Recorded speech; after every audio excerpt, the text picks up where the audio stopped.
Welcome. That voice. I'm back. That voice. He is back. This is the Grow People podcast. David Stein, along with lead pastor of Revolution Church, Jason Gertis. Purpose of the Grow People podcast is to help Grow people. Podcast is part of our discipleship here at Revolution Church. You are back from the annual preaching break. Yeah. Everybody wants to know, how'd it go? How was it? But I'm not going to ask that question. Everybody wants to just ask, how was your break? How was your vacation? How was your rest? What did you hear? It wasn't a vacation. What did you hear from the Lord? Yeah. But I'm not going to ask any of those questions because it's not a vacation. No. It's just a time off from preaching. Yeah. But what did you do? Well, before we get to that, I actually have a bone to pick with you. Oh, great. Yes. Great. This will be fun. Yeah, it will be. Okay. Because I was going to say this, but the podcast with you and Matt, like you said, the Grow People podcast, I'm David Stein, Pastor Jason Gertis. But then you're like, but he's not here. Yeah. Then you said Matt. Mm-hmm.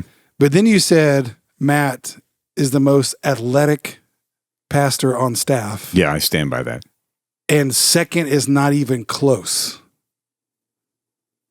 Is that what I said? That's exactly what you said. Oh, wow. Because Okay. I almost called you. But I did say that you can still dunk a basketball. I've never been able to dunk a basketball. Oh, I thought you could. No. Okay. No, and thank gosh, Matt redeemed it.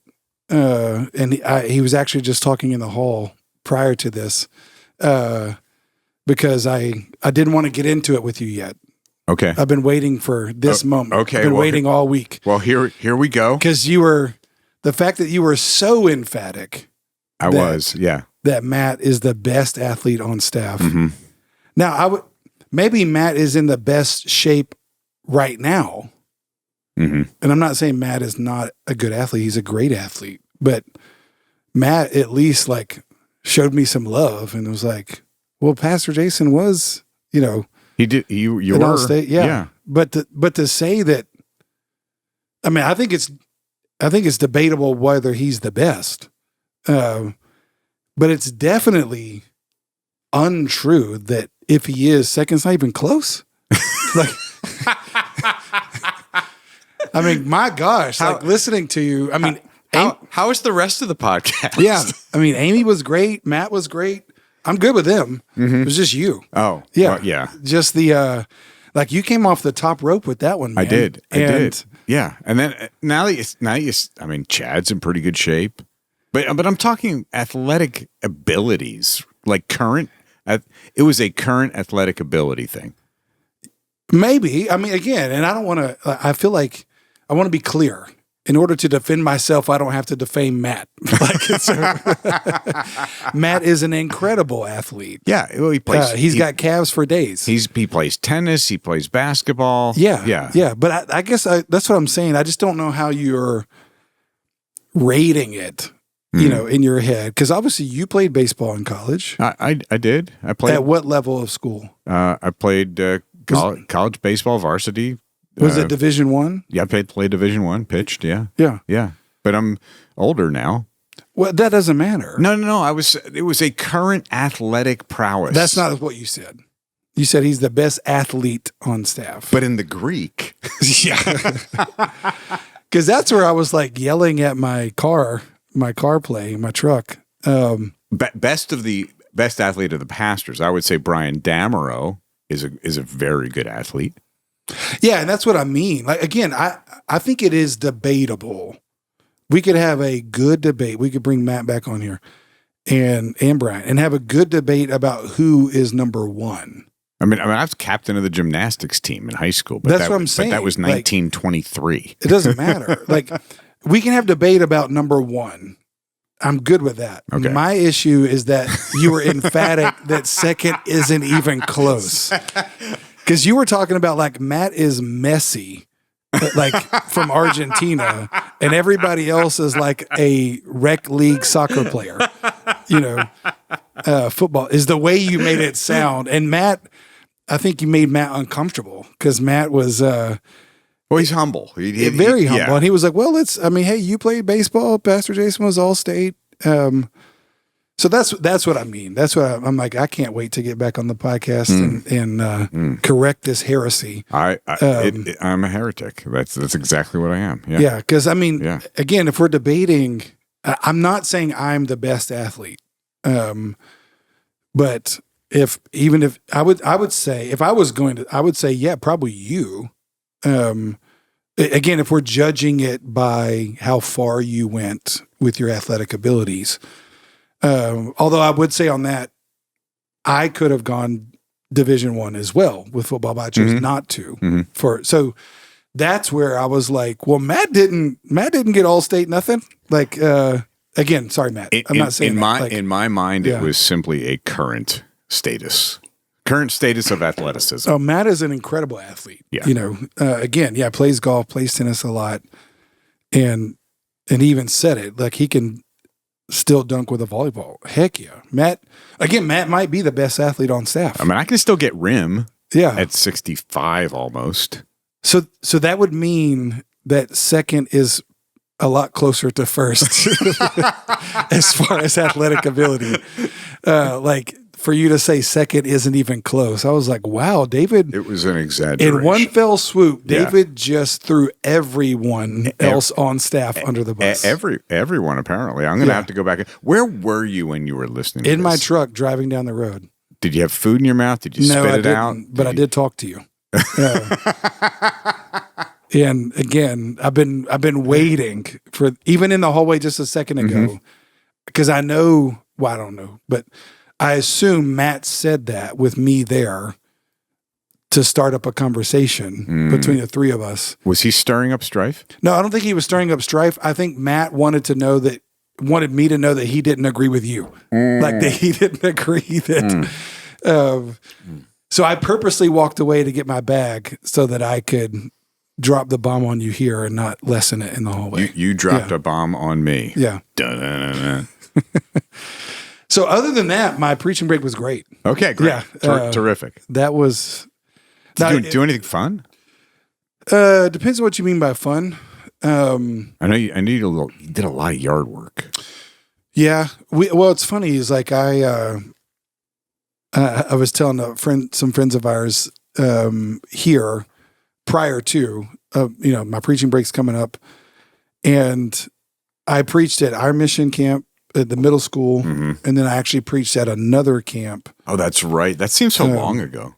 I know. And then I came back and preached high school, our mission camp. And so my friend Jeremy was like, that doesn't sound like much of a preaching break because I preached quite a bit. But that was just 1 week. But that was fun. That was good. I mean, our mission camp was, and that's what I mean when people like vacation, like it wasn't vacation, the good thing about it is all the time is I pray. I mean, taking a break from preaching here, it helps me. It's just like anything, too much of a good thing cannot be good. And so like today when I was studying and I was so excited to come back to preach. That's part of it.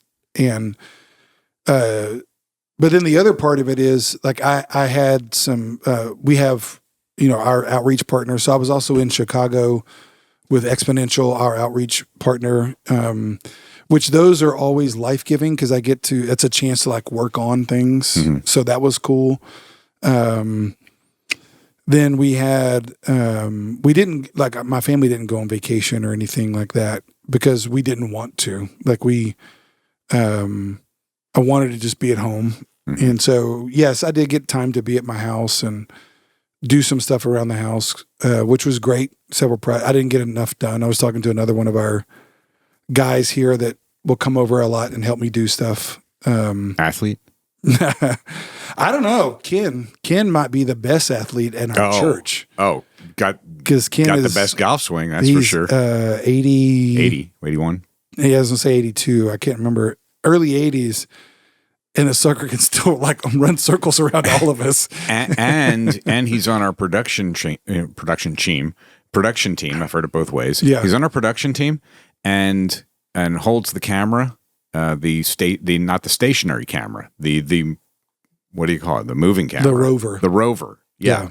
And he had never never held a camera before. Yeah. And he just joined the production team. So I don't want to hear from anybody, oh, I've done my time in church. Yeah. He's got decades on you. Yeah. So The funny thing is, Ken, he was on the stationary cameras, but he said it was hard for him to stay in one place for that long. Oh, okay. So he did move to the Rover so that he can pick it up and put it down. Okay. But to your point, it's still the same. At 80, I want to be a greeter. Yeah, I want to be doing something still. Yeah, Ken is awesome, and so, all that to say, I did get some things done, but then we also Lindsay's grandmother had to have emergency surgery, and she broke her leg, and so I was at the hospital quite a bit. Yeah, as well. So there were some unforeseen things. I was going to go see my father. And hang out. Natalie and I were going to go, but I didn't get to go do that. So all in all, it was great. It's just like anything in life. Like there were some things I wanted to do, didn't get to do. Some things I had to do that I didn't know, that I was going to have to do. But the good thing about it, I would say, which is the point of it, is it allowed me to come back ready to preach again, and also to come back like with a new perspective on our church and what we're, because you only get wisdom when you step back from something and look at it from a bigger picture, So that's part of why I do that, is not just to have a break from preaching, because, I preach 4 times a week. Honestly, I think probably the biggest thing, and I've thought about this quite a bit, and I don't even know if I've told Lindsay this. So this will be the first. Everybody's hearing it first. One thing, other than the week I was preaching, at our camp and the other camp, I tried to spend as much time as I can every day not talking. That's good. Yes, and that's very intentional. I'm a fan of that. I'm a fan of the silence and solitude. Yes, I try to spend so for me, part of being outside is not just because it's good physical exercise. And I love it. Like I love being outside. It allows me to be doing something and really like move my hands, not move my mouth, whether that means I'm on my tractor, bush hogging stuff, which I did that, quite a bit, or working on something. I just try to spend as much time as I possibly can not saying anything. Because again, I think, especially those of us that talk for a living, and I was actually going to talk about it in the message this week, and I didn't, because I had plenty of other things to say. But I think those of us that talk for a living, we can just unintentionally buy into this. It's not that it's a lie, but we can buy into this belief. Let me say it like that. We can buy into belief that we can talk our way out of anything. And I've joked about this before, and I don't even mean this arrogantly. I'm not saying like I'm the smartest person. I don't believe that. But I do. Best athlete, maybe. Yeah. Second's not even close. I do believe, like, here's the axiom that I believe. The axiom that I believe is the more I talk, the better it gets. So that's what I mean, is like, like if someone's not getting something, if someone's not understanding something, my first thought is, oh, I know what'll fix this. Let me talk more. So whether that's an argument with my wife, whether that's an officer who pulled me over, or whether that is, I'm trying to think of that's a waitress, whatever. I'm just the kind of person, because I am a verbal processor. I'm the kind of person that talking is my livelihood. Right. And so therefore that's what I'm going to naturally go to. So on these preaching breaks, it's very good for me. And therefore I think it's very good for the church, and my family, for me to spend a lot of time not talking. I think that's excellent. And and I don't know if it was intentional not talking in silence and solitude as a spiritual discipline and practicing spending time with God, but that's different. What you do is different than isolation. Isolation is running from God in the quiet, and silence and solitude is running to God in the quiet. Yeah, it is. I mean, it has I would say, I mean, it's not like I outlined this on on my rule. I mean, I guess I did put it in my rule of life, but like, it's not like I went in to my break with this, like, oh, okay, I'm going to practice these spiritual disciplines. I mean, like I think about it, right? But yes, it is a spiritual discipline. Is what you're saying is, that is one of the most important spiritual disciplines for anybody that's a talker, especially preachers. Because again, we can just get into this headspace or this heart space where we even start doing that with God. Like, oh, I can talk God into this, or if I just talk to God more, I just had never thought of it that way, and maybe that's why it's been my favorite spiritual discipline, because I spent 35 years talking for 5 hours a day on the radio. Yeah. And off the radio. So, I do spend a lot of time in silence intentionally. Yeah. But I hadn't looked at it because I talk for a living. Totally. Yeah. No, that's good. And I think that is, yeah. And I don't know at what point I wouldn't say I figured that out. Obviously the Lord showed me that, but honestly too, man, like, I don't know if you think about this, but not only is it good for me, but I just get tired of hearing myself talk. Oh, yes. Yes. I get tired of my own voice. Yeah. Because people expect me to talk. If I'm any meeting I'm in ever, right, I'm in that meeting because I'm expected to talk. That's right. So whether that's here at our church, whether that is with our outreach partners, like when I was in Chicago, or whether that's me and my family with my wife or my kids, or a board meeting at our church. And that's pressure. Yeah, it's not only pressure, but it's just, that's the expectation. Yeah. You know what I mean? Like, it's like family dinners. And I joke, my family knows it now. Like, we pray before dinner. All right, Jason, will you pray? I'm like, I pray all the time. Will someone else pray? So now before anybody asks me to, I ask. I'm like, Jackson, pray. Natalie, pray. Because I'm like, I don't want y'all asking me. Right. I pray enough. I don't. But you know what I'm saying? Like, but there's this expectation that I'm just expected to talk. And again, I love that. Like, I think God's gifted me to do that. God clearly gave you the voice to do that. But I just think,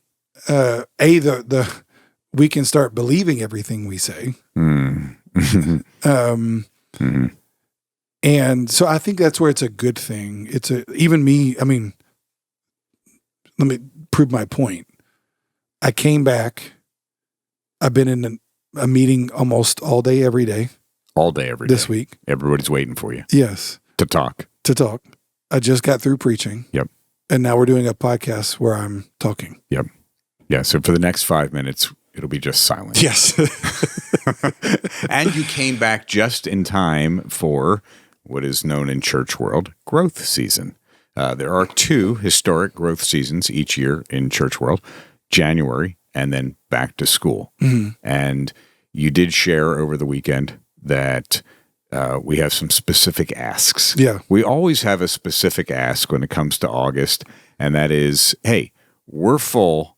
If you're coming to the 9:30 gathering, stop it.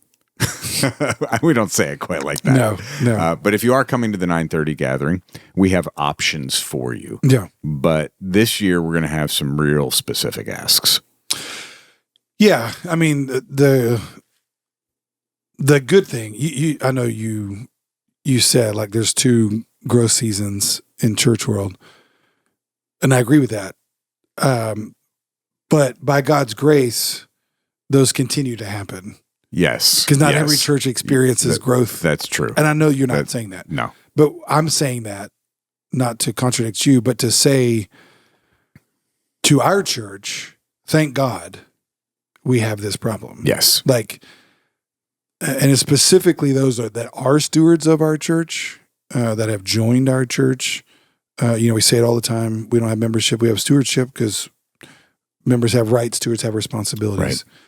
So we have a responsibility to steward what God is doing. And by God's grace for 22 years now, well, we'll be 22 in August, almost every January and August, with the exception of 2020.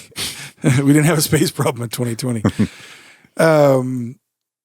We are always making moves. And that's one of our family culture statements, that the thing that's never changing around here is that things are always changing. So we've done so many different iterations of gathering times. We've done so many different initiatives, but until we can start a new campus, a third campus, we've got to make room for the people we're anticipating that are coming in August. So as a part of that, yeah, we do have some specific asks, and we'll be communicating this out to the church. And I hit some of it on the weekend, but our biggest issue is on Sunday mornings in Canton, because 9:30 is an optimal time for families. Yep. Yeah. And with that, just to backtrack just a second, we are still actively looking for a third campus. Yeah. That's what I mentioned that, and that's our vision. We want to, as you said, actually in the podcast with Matt, seek the welfare of the cities in which we're sent. And so our desire is not to build bigger buildings, but build the body. That was a good thing that y'all said on that podcast. Great thing that y'all said. So yeah, we are actively looking for, right now, a campus south of Canton, in the Woodstock, Holly Springs somewhere area. But until that happens, we have to continue to make shifts here in Canton so that we can make more room for people. And yeah, in the best way, the biggest issue right now is 9:30 on Sunday mornings with families, because we're literally out of kid space. We're out of space. And so again, like I said, we'll be communicating with you some of those specific asks, but we do need people, particularly if you attend at 9:30 with families, with young kids, particularly preschool, nursery. If you could move to the 8 o'clock or even the 11:15 would be very helpful. Yep. Because we don't have to turn it around after, so that we can make more space at 9:30 for families. Now we would love to have families with kids come on Thursday nights as well. That would be great. Yep. We understand that some families just can't do that. That's why, if you can't do that, our first ask is move off the 9:30. And let me just tell you something. I'm an OG. I'm an early adopter of Thursdays. Yeah. And I love Thursday night. And people who have made that move over the years to the Thursday night gathering, love it. They love it. Yeah. Because they have their Sundays free. Hey, some people come back and serve on Sunday. Yeah, totally. And don't go into a gathering on Sunday. So it is. I think it's the best. I think it's the best gathering. It's my favorite. It's not a run through. It's not a trial run for the weekend. No, as I text, or I sent Lindsay a correspondence today with some ideas for the billboards. Yeah, and one was Sunday starts Thursday at Revolution. That's good. Yeah, Sunday starts Thursday at 7 p.m. Gotcha. Yeah. No, and that's where we need everybody. Even if you have young kids, if you can move to Thursday, it'd be great. But what we want to do this year that's a little different than what we've done in years past, we've just asked people to move to Thursdays. But then a large amount of people will just self-select themselves out. Oh, I can't move to Thursdays. Okay, well, if you can't move to Thursday, can you move on Sunday? Can you do something else on Sunday? Can you come to 11:15? Sleep in a little bit. wake up a little bit. And I get it. People are like, well, it's hard to get my kids at 8. Well, your kids go to school at 8. Yeah, they do. You know what I mean? Like, it shouldn't be that hard. I mean, I get it, but it's It's a sacrifice. yeah, it's equal sacrifice, man. Like And, people, and as you have said before, it's a missionary move, because what you're Yes. doing is you're giving up your seat that you normally would sit in at the 9:30 gathering or the 11:15 gathering, and you're saying, hey, I want more people to hear about Jesus. There's Yeah. going to be more people coming to the church. I don't know if you've noticed the traffic sitch in Cherokee County. yes. and in Pickens County. It's insane on Sundays growing when there too, when I am yeah. coming back from the Jasper campus. Yeah. The amount of traffic coming back south on 515 and 575. But there's more people moving into Cherokee County. There's way more people moving into Pickens County, and we have to have room for new people to encounter Jesus. Yeah, and that's the whole thing is on Sunday, there was a Sunday in January this year. We're in Canton at the 9:30. We had 45 more cars than we had spots, which means there was 45 families or cars that couldn't park. Mm-hmm. And so they couldn't park, so they couldn't get in. Right. And there's been several times where we have to turn families away at the 9:30 because we just can't. It's not a leader problem. It's a space problem. Right. We don't have enough space. So yes, it is super helpful to us, and it is a missionary move. So people can, if people make a move to the 8 o'clock or the 11:15 or Thursday at 7 off of the 9:30, then that allows us to love Jesus and grow more people. Because again, the idea of it is our goal is never to be a big church. But I have a pastor friend that says, like, people might gripe about how big our church is. It's like, what do you want us to do? Uninvite people? Like, who do you Yeah. want me to uninvite? Like, tell me. And his joke is like, because I think you're at the top of the list. But that's the point of what we're saying. Our goal is not to be a big church. Like, that is never our goal. We've never set Yes. attendance records. Yep. That's not what we're trying to do. Set attendance goals. Goal. We're not doing that. It's not like we're at this number. How do we get to this number? God just keeps bringing people. Right. So it's like, what do we do? All we can do is steward it. So this really is a stewardship issue. And it's a life on mission issue. Yes. Life on mission is more than just buying a backpack and school supplies. It's more than just loving your neighbor. You are loving your neighbor and living on mission by giving up and sacrificing your comfort. Yes. And we're all doing that. Yeah. We're all parking further away. We're all Totally. not going into certain gatherings. And somebody said to me, when you guys open up another campus, I'll go there. No, we have another campus. Yes. It's in Jasper. Yes. And Jasper now has a Publix and a Chick-fil-A and a Chipotle And a chicken salad chick. And obviously, it's not open. The chicken salad chick. I don't think they're open on Sunday either. I don't know. Yeah. I just know I know Jasper got one in Canton. There's a Longhorns, okay? Yeah. All right. So when you go to the Jasper campus at 9:30 or 11:15 on Sunday, especially if you live north of Canton, Yes. if you are a half a step above exit 20, Yeah. y'all need to go to Jasper. Yes. Again, especially if you live in the ball ground area or like if you look at a map and you mapped it from your house and it's like the same amount of mileage to Jasper campus as the Canton campus and you're north, then please consider moving to the Jasper campus. Because again, it's not like we need Jasper people too. We were joking about this. So what do Jasper people can do? We're like, well, Jasper people need to invite their friends to Jasper. Yes. Yeah. Because we have more space there. And that's intentional because there was a time where we had more space in Canton too, but then we grew. And so the Jasper campus is newer. To me, it's my favorite. And so we still have more space there. There'll be a time where we don't have space there either, Lord willing, which we'll start another campus. So we really need people to make a shift. We need everybody to do something. What we don't want to do is I don't want people, particularly in Canton, be like, well, I can't go to Thursday or I can't go to Jasper, but you can do something, Yep. You would say, well, I attend 11:15. What can I do? Well, invite your friends at the 9:30 to 10:15. Yes. All of you Thursday nighters. I attend Thursday night. Great. I told our Thursday night. Invite your friends to Thursday night and tell them you'll buy them dinner. Yeah. Like you can do something because we need all of our church to own this.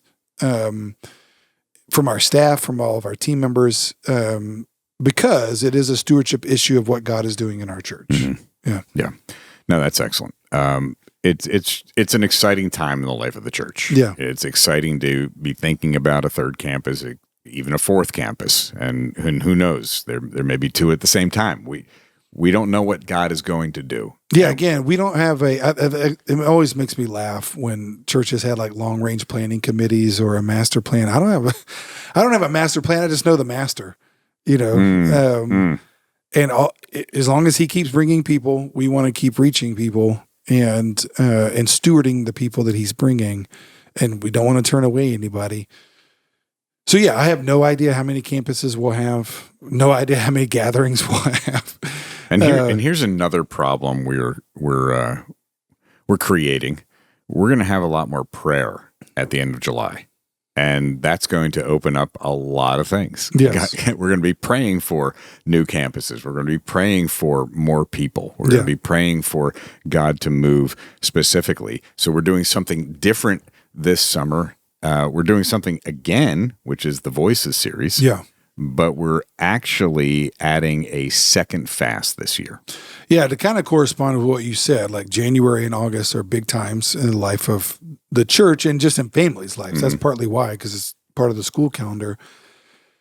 So we do in every January we do Abide. With that is prayer and fasting. With that is men's and women's nights. We're doing that again. So it's like Christmas in July.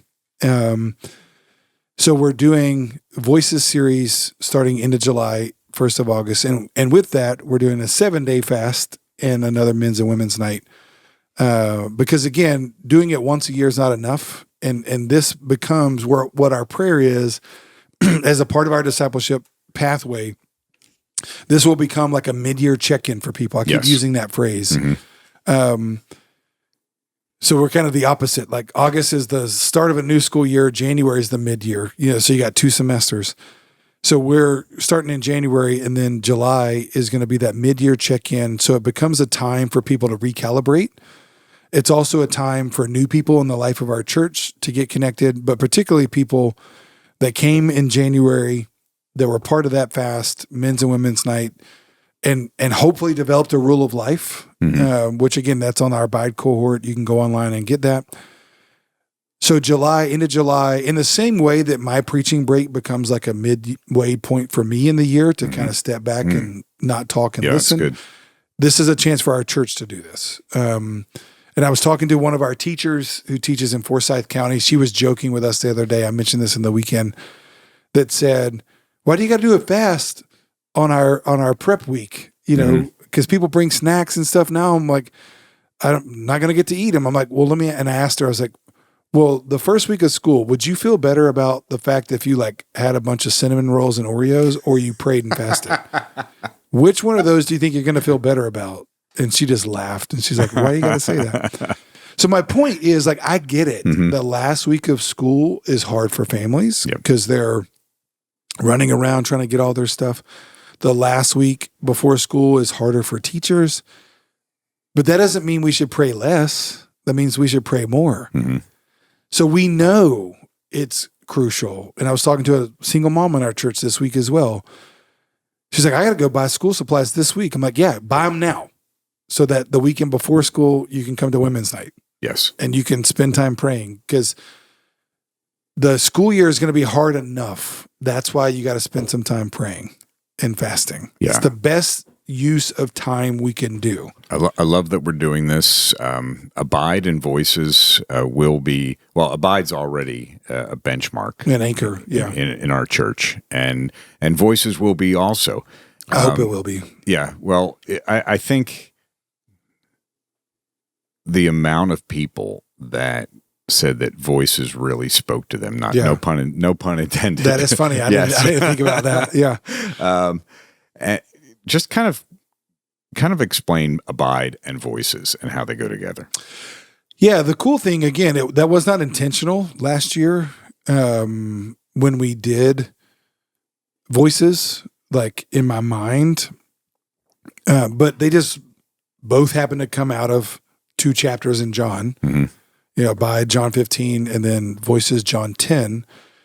And what's super cool, actually, when we were in Kenya in February, I preached at one of our partner churches there in Nairobi. Pastor Oscar, who's been here, he was on the podcast, he was, yeah. a few episodes ago. So I preached at his church in Nairobi, a very large church there. And that's when I brought those 2 messages together, or those 2 series of chapters together. And the point I made was abiding in the vine is obeying the voice, or obeying the voice is abiding in the vine. And the point that I made, and Lord willing, this will be a book one day, The Vine and the Voice, is Jesus commands us to abide in the vine. We want to do that, so we talk about in the beginning of the year. But the way you do that is make sure you're obeying the right voice, the voice of the shepherd, not the voice of the stranger. So what we're trying to do is connect those 2 thoughts. At the beginning of the year, we set a goal. We got to do the one thing this year that enables all other things. That's abide. That's what we want to do.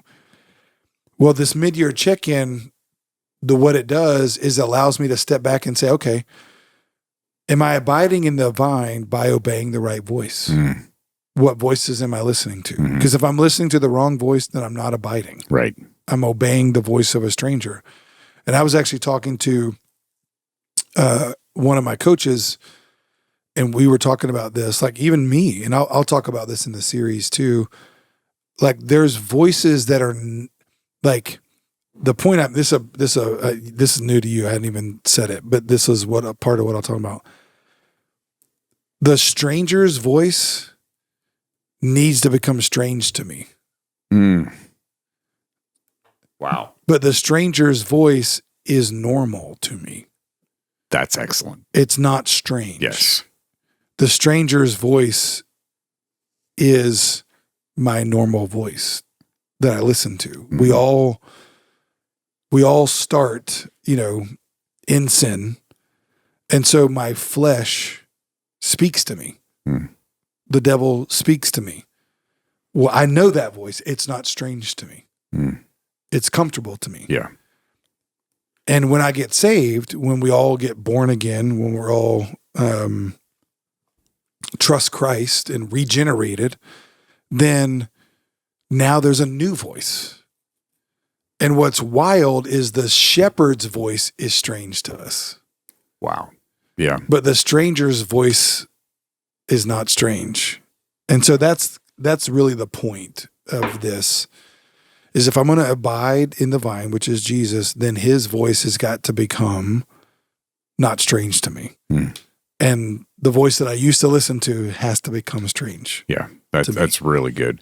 We've laid out quite a bit of this in a Voices fasting guide that'll be on the website and on the app, and you'll be able to go through that for all 7 days. Yes, and you can do that with your family. You can do that by yourself.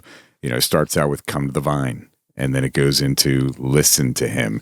And is this the updated one? This is the updated one that Peyton and Lindsay did? Yes. Okay. Yeah. I knew they trimmed it, so that's why I was just making sure that you weren't reading stuff that wasn't going to be in there. No. It was very robust when we sent it to the creative department. Of course, it always is. Yeah.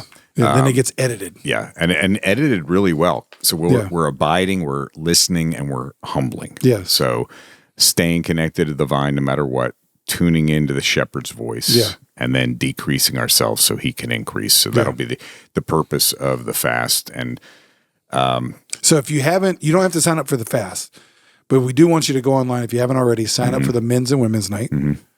The July 31st, August 1st, similar to our men's and women's nights during Abide.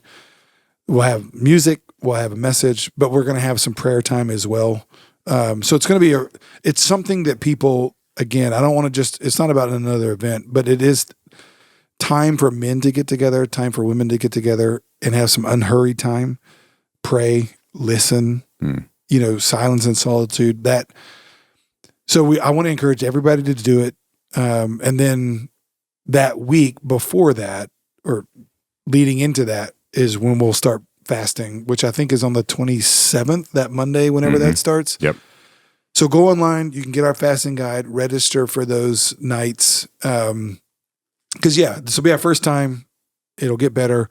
But we really want to encourage our church. Like, these have become two anchors at the beginning of every season in the life of our church.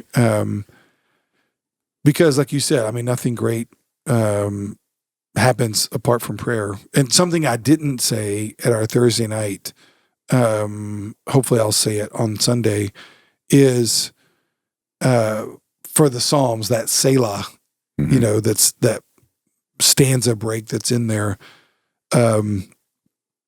There's a lot of debate on what it means. It's a musical break, whatever, but it's a time to pause. And Martin Luther called it this, and I think it's great. He said it's the exclamation point of the Holy Spirit. That's what that break phrase is. And so I'm hoping these nights will be that. It's like a Selah. It's an exclamation point of the Holy Spirit.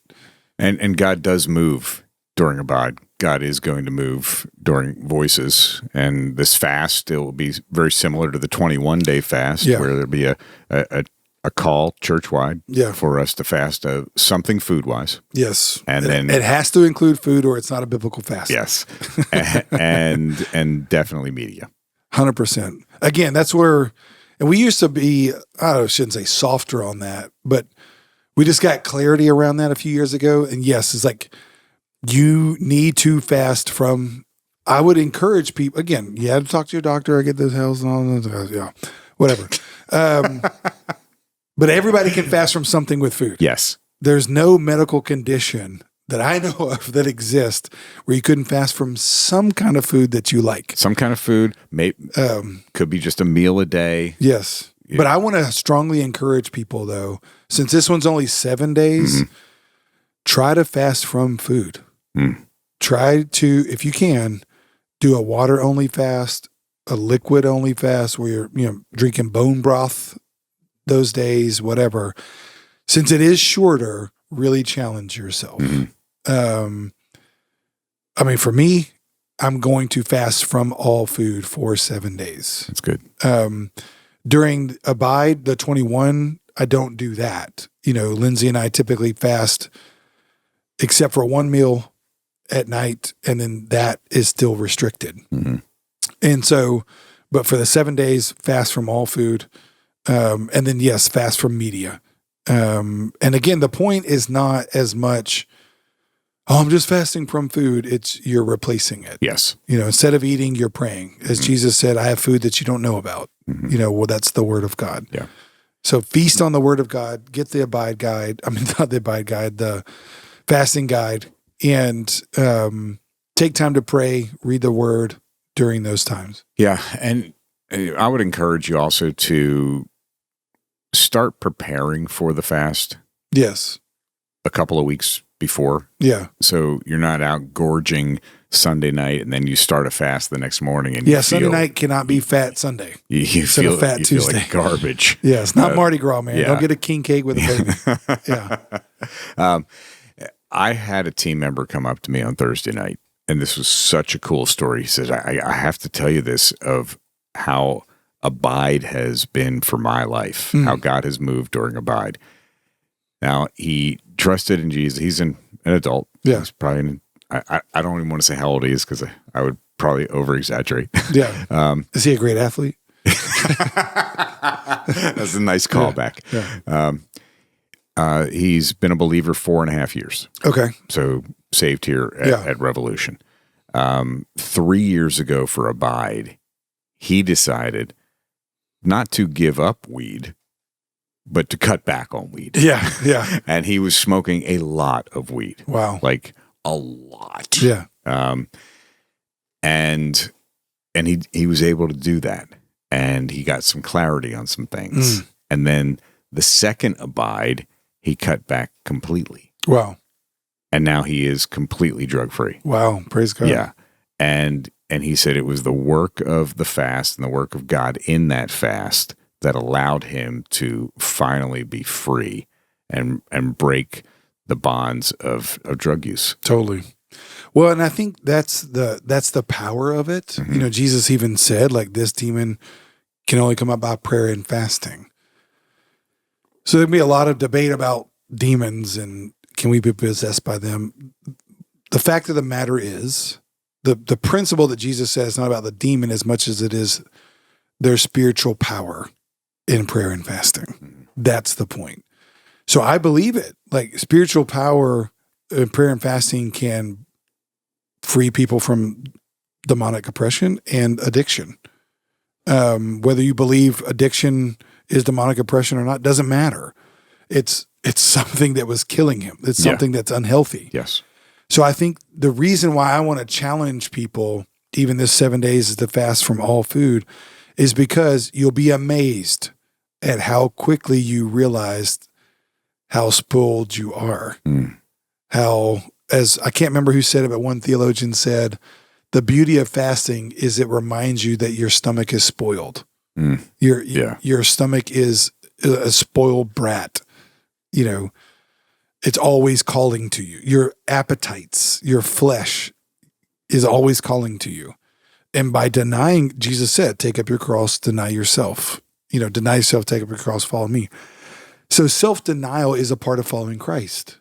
And a fasting season is a reminder of that. And what's amazing now is, and the reason why I want to challenge people to fast from all food, at least for 3 days of the 7, because all the scientific research that comes out now, like when you fast, your body actually eats the diseased cells in your body. Mm-hmm. That's the ones that go first because they're the weakest. And so by putting yourself in a deprived food state, your body's actually killing off the things in you that are killing you. Interesting. It's actually eating your disease cells. And so, shocker, God wants us to fast because not only will it kill off your diseased physical cells, but also your mental ones, your emotional ones, your spiritual ones. And so that's why, just like silence and solitude, it is through the practice of the spiritual disciplines like prayer and fasting that, again, provide spiritual power and cleanses us, heals us, all kinds of things.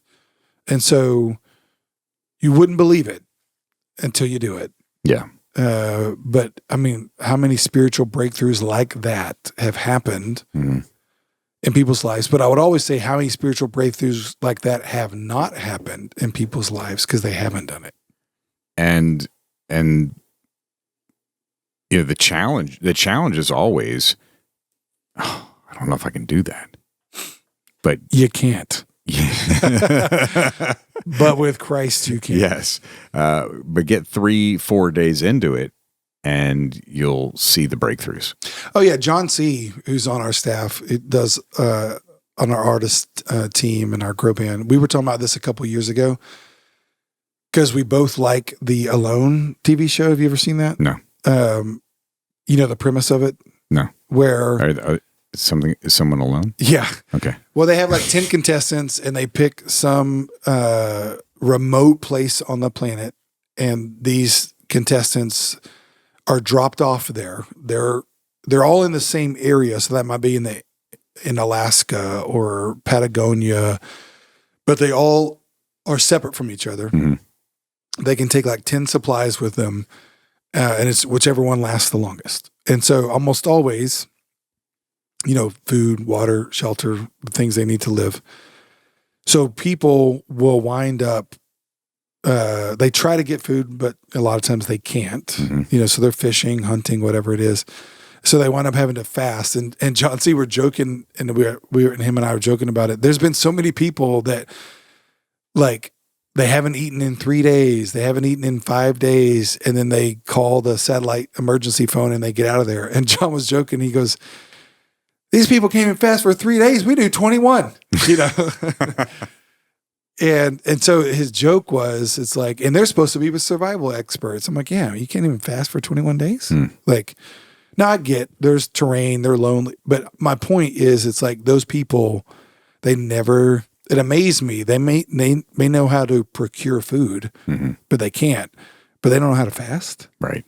I'm like, you can't go without food for 3 days? I mean, Jesus went without food for 40, Mhm. you know. Yeah. So my point is, you can't do it, but with God, you can. And it's a spiritual development, a spiritual discipline that we can all develop, and then we'll experience breakthroughs in our life. So begin to pray about what you're fasting Yes. from and what you're fasting for. Yes. What you're going to be seeking God for. Yes. You can ask him specific questions. Hey, during this fast, I want you to bring healing to my body. I want you Yeah. to bring healing to my family. I want you Yeah. to bring healing to my marriage. I want you to do this, and really seek him. Yeah. And maybe just simply seek a relationship with him. Yeah. Seek time with him. Yeah. So exciting end of the summer. Still in the summer of Psalms. Psalms of Summer. Psalms of Summer. Pastor Chad preached Psalm 46.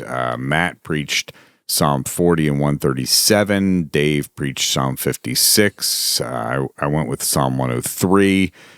You're in the single digits. Yeah. Yeah. You went with Psalm 3. Yeah. I would say that Dave's was the best, Okay. and there wasn't even a close second. Oh, wow. You are on fire. Hasn't done a podcast in 6 weeks. Wasn't even close. But let me tell you something about Dave's. I actually was able to use that the next day. So the principle of Dave's message from Psalm 56, which was flight or fight, Yeah. but faith. So if we're experiencing fear, Yeah. we can do fight or flight, but that psalm says bring it back to faith. Yeah. And so there were a couple times the very next day where I experienced some fear, Yeah. and I was able to speak the truth of Scripture to myself. And several people came up to me that week and said, "Man, Dave's message really spoke to them because it was so practical." Totally. Yeah. It was great. So it may have been the best. Well, again, you know me, I'm a sucker for alliteration. Mhm. So, Yeah. yeah, I mean, I had a lot of alliteration in Psalm 103. his was just better. Speak to your soul Yeah. about the one who saves, sustains. Yours are normally too wordy. Too wordy. Yeah. Wow. Okay. All right. Dave's are just clearer. I mean, Dave's just a better. he's just better. I am never going to live this down. Ever. Okay. Well, what's really funny to me is, because I know you, obviously, Yeah. your entire goal in saying that Mm-hmm. was just trying to make the point that Matt's a great athlete. To encourage him. Yeah, Yes. that's your entire goal. Yes. Because it's your life verse, Ephesians 4:29. But you just said it in a way that in encouraging Matt, you dogged the rest of us. Yeah. So I was laughing. too. Unintentionally. Yeah. Unintentionally. Psalm 3. You went with Psalm 3 and Psalm 4 because last year you did Psalm 1 and 2. Yeah. Yeah. I look back on it. I actually did more than just Psalm 1 and 2. Originally, I thought because actually last year, my break timing of it wise was different. So I think I actually did 3 or 4 Psalms. I thought I had just did 2. So in my mind, I was like, I did Psalm 1 and 2 last year. This year I did 3 and 4. But again, pick it up. So we're just going to, so I was joking with Matt, like y'all pick it, whichever one you want, then I'll just keep going chronological, you know, that way I don't have to remember. Nobody's going to take the single digit ones. Yeah. Go ahead. They're all yours. Yeah. So what was your overall arching theme of Psalm 3? Unpack that. Yeah. I mean, not unsimilar to several things, you know, that y'all said, particularly like Dave's about fear. And, but Psalm 3 is an interesting one. The context of it was fascinating. It's fascinating. Yeah. Because that byline at the front, you know, which is funny. I almost took it out because it's not Psalm 3 verse 1. It's Psalm 3 before verse 1, Mm-hmm. you know, where it gives you a Psalm of David when he was fleeing from his son Absalom. And so I took a little bit of time, probably too much time, talking about why that was, which comes out of 2 Samuel 13 through 18. Because David's story is wild, man. Yeah, you compared it to something that Jerry Springer wouldn't even address. No, I mean, and again, David, you know, biblically speaking, David is one of the greatest Old Testament characters there are. So many messianic things about him. And yet David was a very flawed individual. All Old Testament characters were. So I just think it's helpful for people to know, because I think so many of us, we hear about David and Goliath. We hear about David's bravery or courage or his worship songs and he wrote. But David was a human man. Like, I mean, he was a man with fears. He was a man with lusts. He was a man with flaws. So I thought it was important because, again, I think a lot of times we can read the Bible or we can even look at current events and think, man, the world is so much more messed up. Things were so much simpler back then. No, they weren't. Right.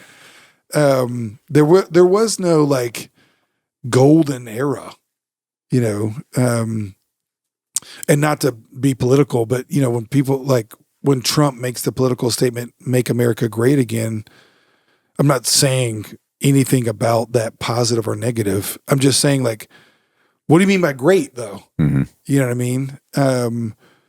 Now, there's definitely seasons where I'm not saying America has gotten better now. There's definitely things that concern me now that wouldn't have concerned me 40 years ago. But my point is, in saying that, is I think a lot of us think that just because things were back then, they were better. And we can look at Bible people and think, well, yeah, if I was David, or yeah, I was Moses, or yeah, you know, people are like, I would love to live in the time of Jesus. I would love to. You would? Like you would love to be thoroughly confused about who Jesus was and not understand anything that he said and have to watch him die? You would love that? Now, I get it. Mm-hmm. I'd love to see Jesus too. But we are living post, Pentecost. We have the Holy Spirit in us now. We have the Bible now. So there's a lot of things we have now that the disciples didn't have then. So my point in saying is, I think a lot of people can read the Bible and think, or let me say, a lot of people can think no one's experienced what I've experienced. I'm going through something that nobody can relate to. Well, hello. David can. So David, when he penned Psalm 3, was going through the craziest family drama I think you could ever have. Yeah. And yet he still cried out to the Lord. There's things that David did that we can learn from. So I think, and David specifically was in that situation from his own making, from his own choices. And so David wasn't a great man because he was perfect or he did everything right. David was a great man because when he sinned, he called to God. He repented. I think that's what we can learn. And so Psalm 3 is a great, Psalm 51, which I think Dave actually preached last summer, is like the greatest repentance psalm of like after you've sinned, because that was after his sin with Bathsheba. Psalm 3 is a great psalm when you just feel like life is so crazy. What do I do? So I tried to unpack that, and there's some things that, when it said that, many are his foes, but you, Lord. Like, you can have many problems, you can have many enemies, but you only need one God. One God is greater than any many. I just made that up. And then not only that, but then it just says David cried, David lay down, and David slept. And then he woke up. I just, probably the most annoying thing sometimes to me, I shouldn't say annoying. It sounds like I'm frustrated. But church people who try to handle trials so spiritually. It's just like, man, just because I'm a pastor, you don't like, this is what's so weird about traditions. Like, oh, you're having problems? Well, go say 7 Hail Marys and read 7, like what? Like, I think a lot of us think that when we're going through trials, when we're going through foes, we got to do all this spiritual stuff. I got to go to church. I got to give more. I got to fast more. I got to pray more, all this stuff, Yeah. Well, no. So what if you just need to cry and sleep more? Yeah. That's the most spiritual thing you can do right now. Or trust God. And take a nap. Mm-hmm. Yeah. Like, because when you are crying, you're processing your emotions. And when you are sleeping, you are trusting. Because you're saying, God, I'm trusting that you're going to sustain me while I'm asleep and you're going to wake me up. Yeah. And when I wake up, you're going to fight. That's what David said in those verses. I like that you equated sleep. Yeah. I need some sleep. Yeah. How you equated sleep with humility. Yeah, it requires humility. And I did it on Thursday, laying down my head. Like David said in there in verse 3, but you who are a shield about me, my glory and the lifter of my head. Why would David say that? Well, he would only say that because his head is, next verse, he says, my head laid down. Mm-hmm. So all I have to do is lay down my head. I don't have to lift it up. And again, I think that's where Christians too, well-meaning Christians, can look at somebody who's going through a trial, and say, just keep your head up, man. Just keep your head up. Well, that's the worst advice ever. Because it requires me to muster up strength to keep my head up. The best thing I can do is lay it down. So God doesn't need me to lift my head. He just needs me to lay it down. Because what I didn't say on Thursday is I can lay it on his shoulder. I'm laying it in his lap. Yeah. I'm not just laying down in my bed when I'm laying down in the arms of Jesus. Like, and what parent, what family member, like if you are struggling with something, the worst thing I can do to you is like lift your head up. I can tell you to do something that you don't have the power to do. Yeah. The best thing I can do for you is like, hey, bro, come lay your head right here. Which you've done. Yeah, I got you. Yeah. Lay your head right here and just cry it out. And so the idea that we can do that with God, the idea that we should do that with God, and even when it comes to circumstances that I created myself, it's just mind-boggling to me. And after he laid down, after he slept, after he woke up, he said, I will not be afraid, because he had a good night's sleep. He had a good night's sleep. Yeah, I said that. I heard you amen it. Before he went to bed, he would not have had the faith because he wouldn't have had a clear head. Again, you can look at this at Jeremiah, when Jeremiah, underneath the fig tree or whatever it was. And then also, not Jeremiah, but who was the one that the prophet that slaughtered the Baal, the prophets of Baal? I know who you're talking about. Who is that? I can't think of it.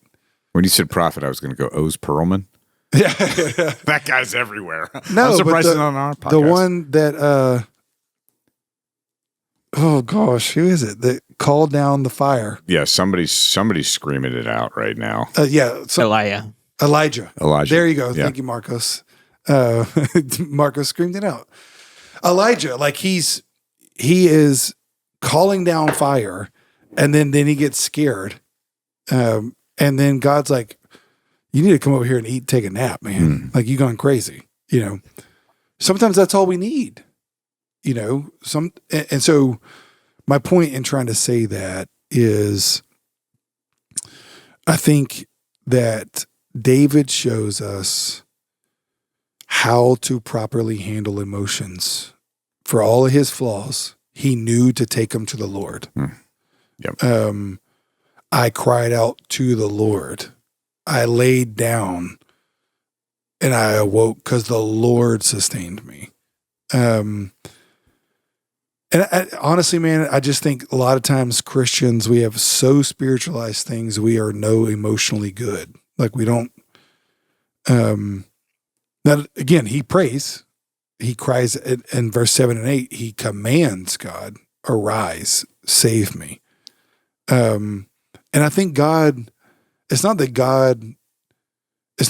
God just saw David's faith. I think God, because Jesus says have childlike faith. Well, that's what was interesting to me is David was not very good at being a father, but he was great at being a son. Yep. Yeah, that was excellent. And the analogy of if your daughter or your son were drowning and cried out to you, what would your natural response be? Yeah, it wouldn't be like, watch your tone. Yeah. What do you mean command me? But no, that's my kid. Right. And they're crying to me because they know in that moment I'm the weightiest person they know to help them. Mm-hmm. And so that's what David teaches us in this psalm. And that's why I didn't preach it because I preached it because it was the next one. But in preaching it, it was great because it reminded me, because my flaw is in my flesh. I don't have a problem. I'm not saying I'm better. If I feel like I've done everything right and I still have foes and people hate me, I'm not like, why me, God? Mm-hmm. That's not what I struggle with. Mine is more the other one is when I'm in circumstances that I created, I don't cry out to God because I'm like, well, I deserve this. Like, God, you're right to punish me and the people that are against me or whatever the result of this, of my sin is producing in my life. So I don't do what David did. I don't cry out to him. I don't run to him and command him. I hide from him. I do what Adam did. Mm-hmm. I'm like, well, who am I to talk to you? But David still had this audacity, even after he's dealing with a circumstance with his son that is a direct result of his own stupidity as a father. He still does this. That's amazing to me. Well, so, it's a great psalm when you look at it in that context, in the context of what was going on in David's life, in the context of the amount of foes that he had, in the context of he's got one Savior, though. Yeah. And he cries out to him, and he sleeps, and he wakes up, and he commands, hey, help me. Yeah. Save me. Yeah. Yeah. Excellent. Yeah, it's great. It's not, I don't want to say it's great advice, because the gospel's not great advice. It's good news. But the point at the end where blessing belongs to God, but it can be on us. And it can be on us when we go to God in faith because of Jesus. Yep. David knew how to be a great son with God as his father because of the son, because of Jesus. And I think David knew that because God told him that from you will come. So David had faith in a future son. And so it gave him audacity to be a son. And I think that's what we should do. When we see the Son of God who died in our place for our sins, it allows us to be a real son. It allows us to be a real daughter, a real child of God, and pray like that and live like that, even in the midst of our own stupidity. So it's a real faith building psalm, I hope. It is. It is. I saw it in a different light after the Thursday night gathering. Covered a lot of ground. Covered a lot today. And I am standing corrected on the best athletes on the staff. I'll have to come up with another list. Well, no, you don't need to come up with another list. You've already messed that up. You just need to acknowledge that whoever we would decide is the best one, the second is close. The second is closer. Yeah. Yes. Yeah. I do stand corrected on that. Yeah. Our producer is Brian Damerow. Our video technician is the king, Kian Sadiji. Our key grip is Jakub Puszczakowski. Our film director is Marcos Guardiola. And who did that? our intern is Cooper.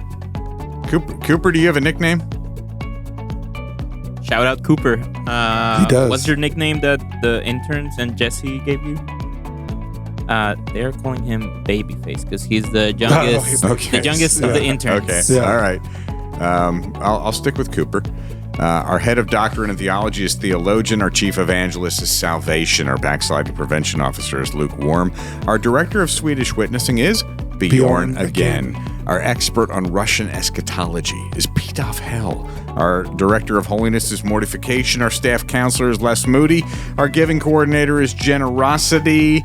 Our nativity coordinator from France, Beth Lechem. Our co-pastors of plagues. Did you miss these? Our co-pastors of plagues, Manny I did Locust not. and Lance Boyles. You're spicy tonight. Our sabbatical director is Trip Long. I have 6 new ones.